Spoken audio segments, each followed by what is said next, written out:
السلام عليكم، كل عام وانتم بألف خير. ينعاد علينا وعليكم بالصحة وبالسلامة بمناسبة عيد الفطر السعيد. بهذا الفيديو رح اشرح معلومات جدا مهمة عن الفرق بين البروف اوف ورك والبروف اوف ستيتمنت. وسبب الفيديو انه هي المعلومتين كتير بيهموا الاشخاص اللي بيحبوا يدخلوا بمجال التعدين او مجال انه يكونوا جزء من بلوك تشين تستخدم البروف اوف ستيك.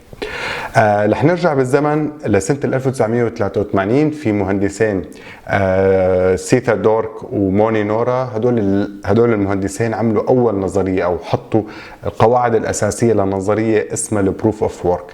هي النظرية مهمتها الأساسية هي تشرح أو تكون جدار حماية بوجه أي بيقولوا له سايبر أتاك. تم استخدام هاي النظرية أول مرة بسنة 1995 مع مهندس اسمه ديفيد تشاو.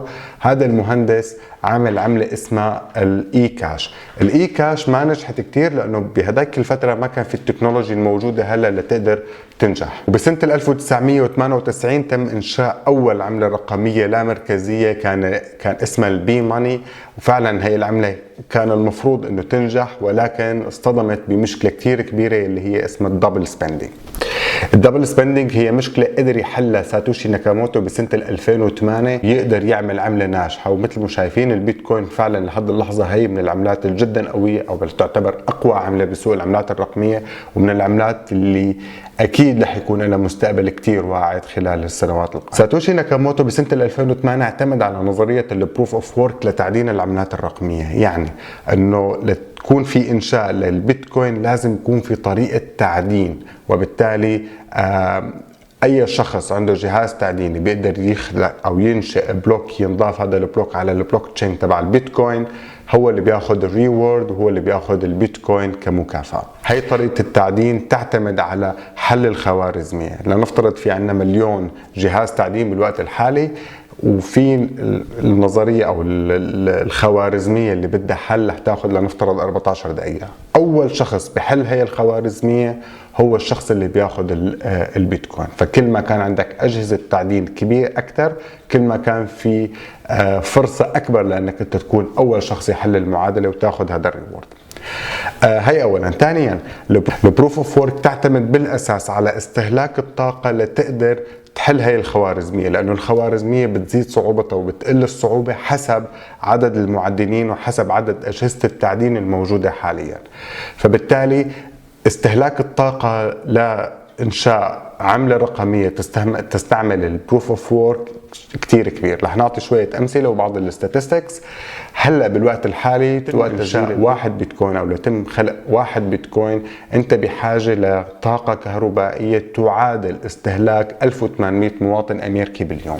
بسنه 2020 لتعدين 1 بيتكوين انت بحاجه لاستهلاك الطاقه الكهربائيه اللي بتستهلكها مملكه الدنمارك بشكل كامل. فهذا الشيء يعني انه سعر البيتكوين رح يكون جدا مرتفع، لانه المعدن رح يحتفظ بالبيتكوين لا يقدر يوصل للمرحله. هلا بالوقت الحالي تقريبا تكلفه التعدين بالصين بين ال 5000 وال 6000، وبامريكا بين ال 4000 وال 4500 دولار لتعدين 1 بيتكوين. فبالتالي العمليه مربحه.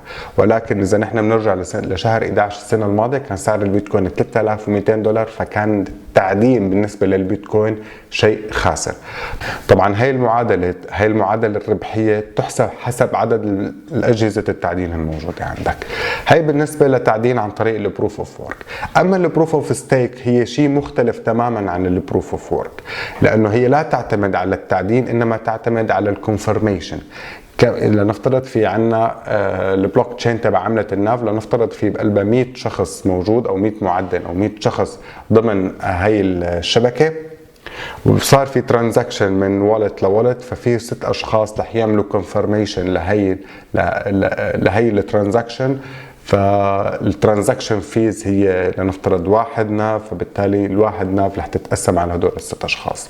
اذا ما في شيء اسمه تعدين العملة، انما الخوارزمية الموجودة ضمن البروف اوف ستيك هي اللي بتقرر اي شخص بيخلق البلوك. فعملية انشاء البلوك رح تكون مجانية، ولكن الارباح بتيجي عن طريق عدد الترانزاكشن. النقطة الثالثة والجدا مهمة انه البروف اوف ستيك لا يعتمد على الطاقة، او استهلاكه للطاقة اقل بنسبة 99% من استهلاك البيتكوين. هذا الشيء يعني انه العملات التي بتعتمد على البروف اوف ستيك ما بحاجة لطاقة كبيرة، فبالتالي المعدن بأي سعر بالنسبة له قد يكون مربح، لأنه هو يعتمد على نسبة الترانزاكشن الموجودة.